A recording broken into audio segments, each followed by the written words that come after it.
Thank you very much, and thank you very much for inviting me.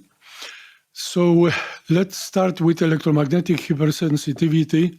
It exists, but we have one major problem already mentioned by Andrew Marino. Our science is of very poor quality, and scientifically, methodologically, it is unacceptable. Next slide, please. So first of all, individual sensitivity. There is well-known phenomenon of individual sensitivity. There is no problem. We know it in science. We know that there is individual sensitivity to other types of radiation, like ionizing radiation, ultraviolet radiation, ultrasound. Everything depends on how much this radiation we are applying to human being. And so logically, and per analogiam with those other types of radiation, individual sensitivity to wireless radiation must exist. Next slide, please. And there are some examples from current studies. Maybe they are not best, but indicating that individual sensitivity exists. For example, in epidemiological studies, when scientists were looking at possibility of development of cancer due to exposure to mobile phone radiation, in the highest exposure group, people who used the most cell phone, only few had increased risk of developing brain cancer. Not everybody who was highly exposed had this increased risk of developing brain cancer. In US National Toxicology Program, this rats and mice study, in this highest exposed group of inbred rats, which are genetically very, very similar, only few have developed cancer, even though all those rats in this highest exposed group were exposed to the level of radiation that was on the border of warming up their body, or warmed up their body up to 1 degree Celsius. Only few of those rats developed cancer. So meaning majority of them, even though they were all the same inbred rats, they didn't develop this problem. And of course, this is very common in laboratory studies, in vitro exposed cells, either animal or human cells. Different types of cells have different sensitivity. In different way they react to electromagnetic fields. So it is scientifically, not only logically, but also scientifically justified to claim that the individual sensitivity exists for wireless radiation exposures. Next, please. I published few studies recently. First one was a review of scientific studies on EHS. Another was a review of health policies on EHS. Then is questionnaire study that I just finished, and it will be submitted this month for publication. It is questionnaire study asking electrosensitive people how their diagnosis was made. And finally, opinion article where I call for consensus debate on mobile phone radiation and health, and asking, are current safety guidelines sufficient to protect everyone's health? Next slide, please.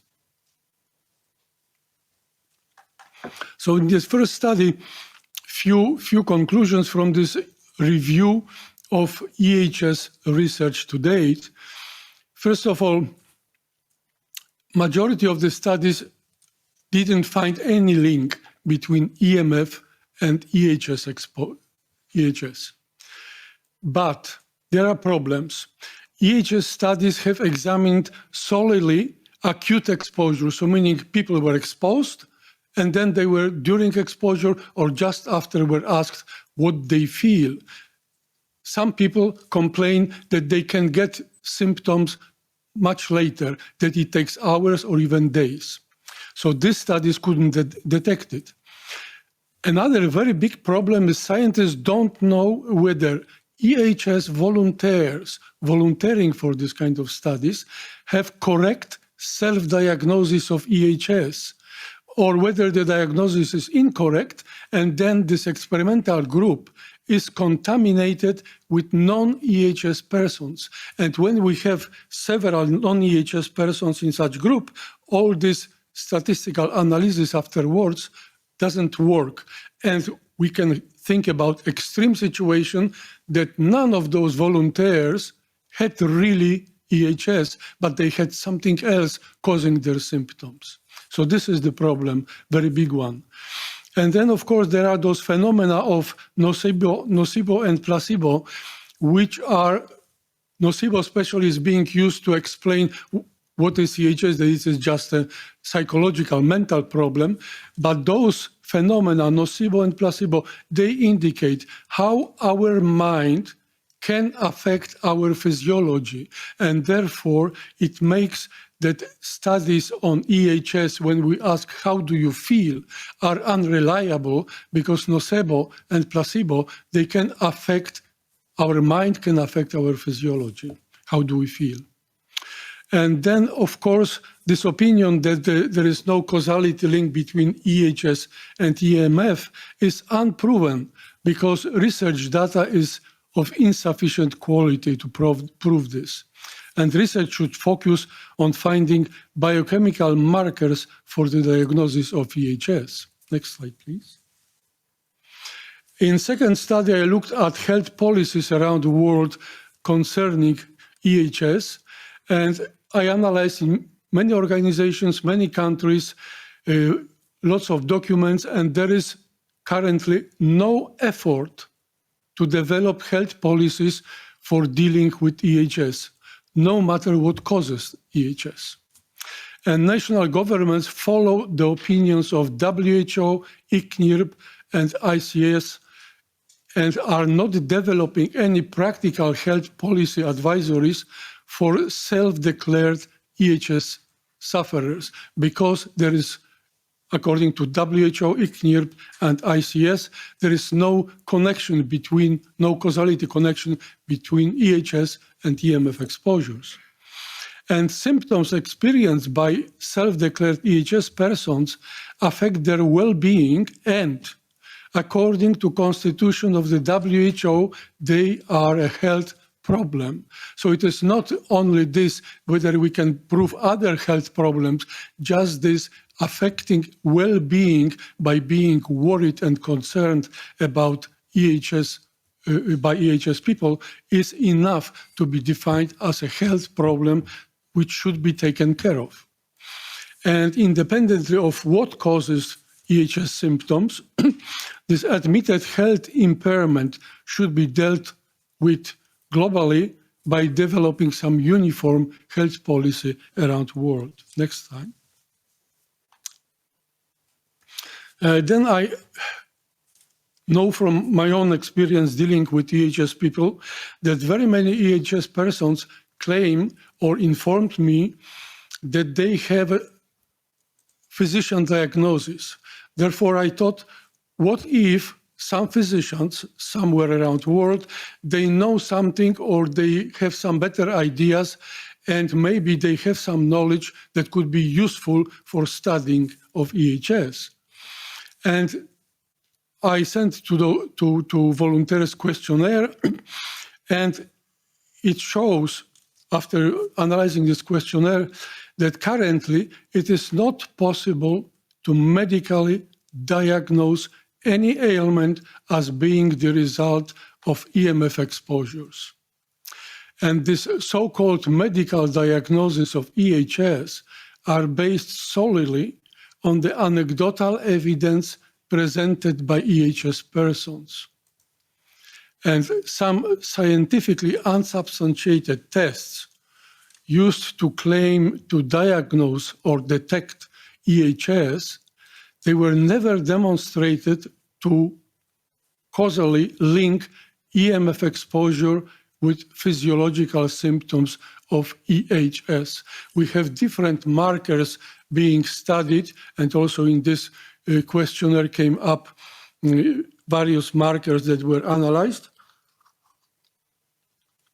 But none of those markers was shown that it is being induced by EMF exposure in human being. And of course, then further research using biochemical methods and controlled EMF exposures in volunteers is needed for identification of relevant set of diagnostic biomarkers. Next slide, please.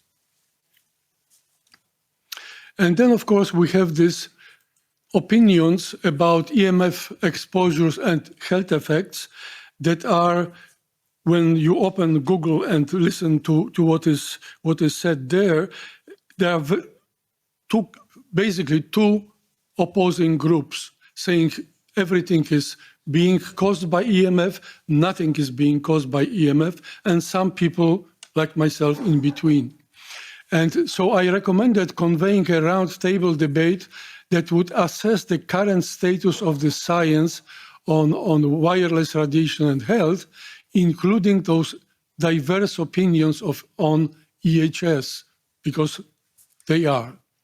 And this roundtable debate would review the adequacy of the current safety guidelines, because this is the problem. Are those safety guidelines sufficient? Some people say yes, some people say no. And of course, in this current situation, where there are significant gaps in knowledge, and the situation of the to-date executed studies are largely considered of poor quality, and this is general notion, or let's say, on what most of EMF researchers agree. This is one consensus, that we know that science is of poor quality.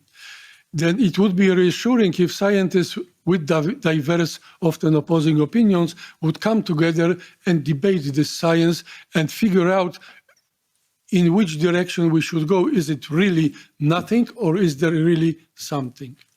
And therefore I ask, currently when EMF science is of proven insufficient quality, what is the scientific, ethical, and moral responsibility of scientists when they use this poor quality science to claim that human health safety is being already assured? Next slide, please. And in conclusion, research should be on general sensitivity, not solely on EHS.